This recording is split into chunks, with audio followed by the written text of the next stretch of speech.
ఇండియాలోనే అతిపెద్ద గిరిజన జాతర తెలంగాణ కుంభమేళ మేడారం సమ్మక్క సారాలమ్మ జాతర గురించి మనందరికీ తెలిసిందే. అయితే రాష్ట్రంలోని ఇతర ఆలయాలకు మేడారానికి ఒక ప్రధానమైన తేడా ఉంది. వేములవాడ, యాదాద్రి వంటి చోట్ల అధికారులదే పెత్తనం అయితే మేడారంలో మాత్రం ఆదివాసి పూజారులే సుప్రీం. మంత్రులైనా కలెక్టర్లైనా పూజారుల కమిటీ సూచనలు పాటించాల్సిందే. ఈ అధికారమే హుండీ ఆదాయంలోనూ వారికి ఏకంగా 3వ వంతు అంటే 33.33% వాటాను కట్టబెడుతోంది.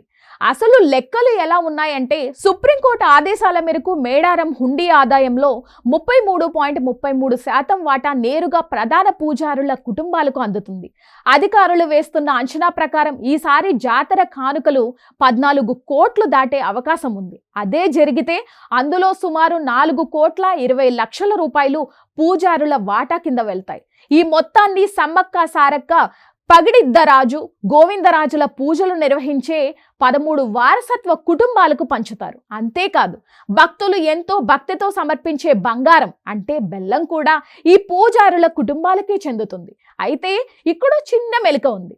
పూజారులకు కేటాయించిన వాటా మొత్తం వారికే దక్కదు. అందులో నుంచి 15% ఆదాయాన్ని ఆలయ అభివృద్ధి, ధూప దీప నైవేద్యాల కోసం రిజర్వ్ ఫండ్గా పక్కన పెడతారు. మిగిలిన 85% ఆ 13 కుటుంబాలకు పంచగా ఒక్కో ప్రధాన పూజారి కుటుంబానికి సుమారు 26 లక్షల వరకు వస్తుంది. కానీ తరాలు మారుతున్న కొద్ది ఆయా కుటుంబాల్లో వారసుల సంఖ్య భారీగా పెరిగిపోయింది. దీంతో ఆ 26 లక్షలను పంచుకుంటే చివరికి ఒక్కొక్కరికి చేతికి వచ్చేది 20,000 నుంచి 50,000 వరకు మాత్రమే ఉంటుందని సమాచారం. ప్రస్తుతం హనుమకొండలోని టీటీడీ కళ్యాణ మండపంలో పటిష్టమైన పోలీస్ భద్రత, సీసీ కెమెరాల నిఘా నీడలో హుండీ లెక్కింపు శరవేగంగా సాగుతుంది.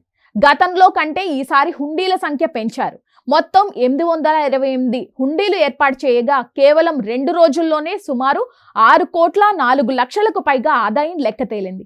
మరి పూర్తి లెక్కలు తేలేసరికి సమ్మక్క తల్లి ఖజానా ఎంత నిండుతుందో వేచి చూడాలి.